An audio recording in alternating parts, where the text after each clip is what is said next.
Madam Speaker, Kenny Stefanik, not head coach of the Cleveland Browns.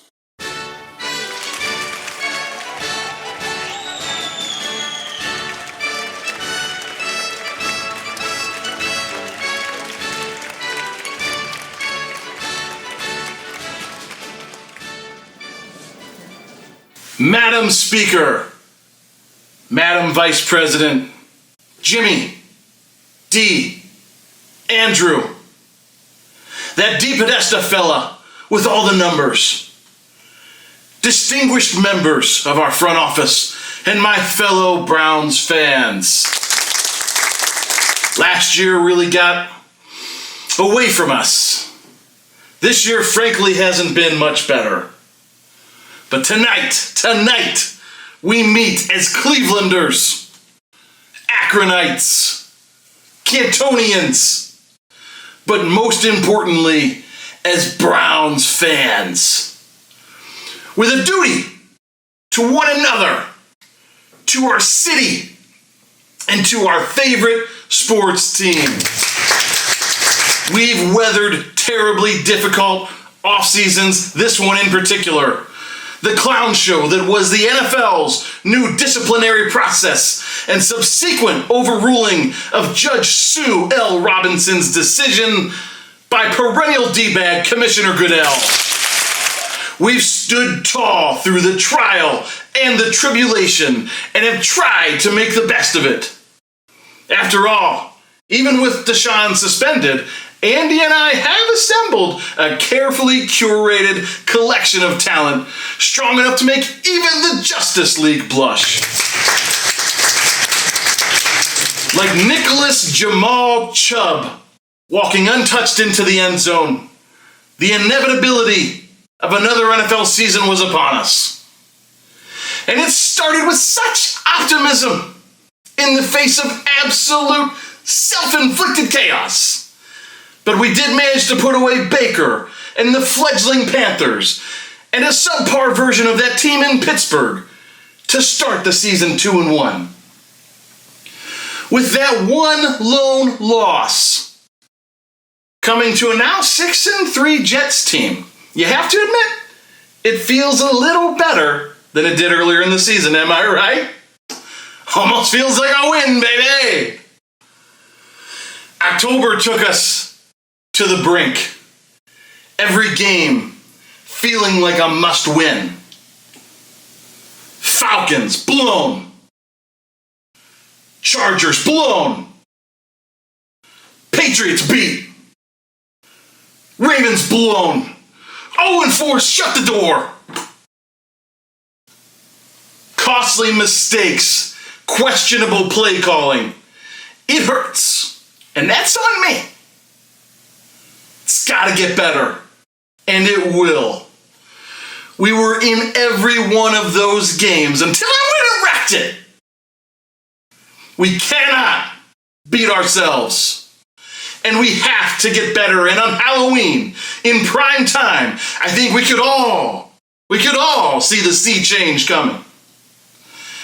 And on the last night in October, we let Cincinnati have it. 4 weeks of misery all exploded in a beautiful orgy of excellence. And we had to let them know.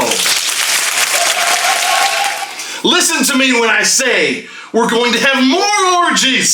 So many more. This wouldn't be a State of the Browns address without taking a moment to stop and analyze our human capital budget. Jacoby, better than advertised. His returns have been consistent week in and week out. Amari has led to a tremendous surplus of quality catches and routes smoother than J-Lo's behind.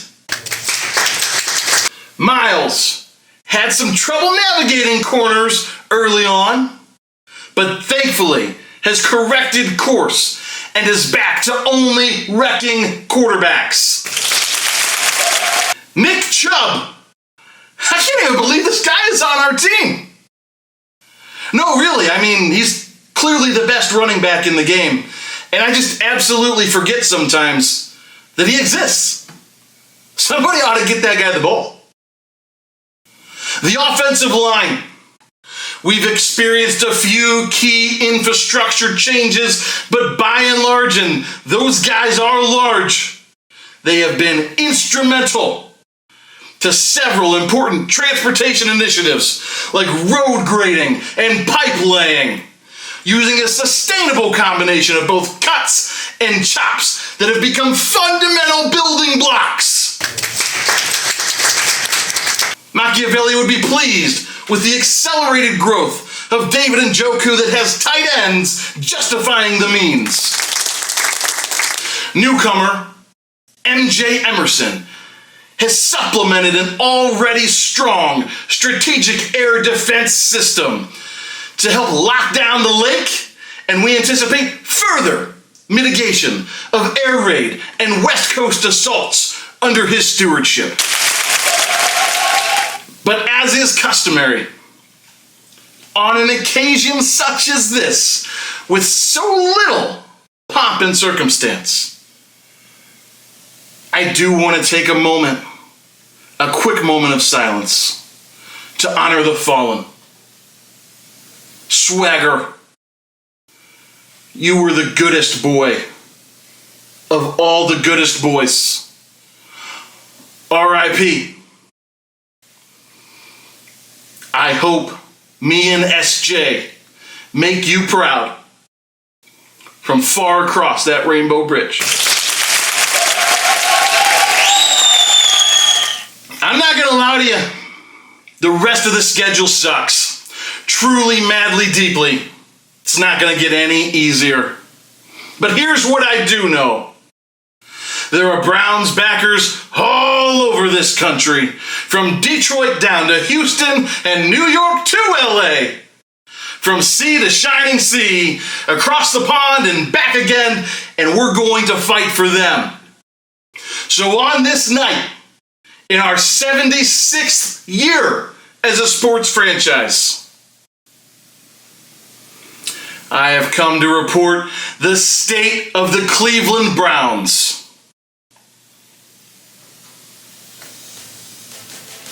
And my report is this: the state of the Cleveland Browns is strong.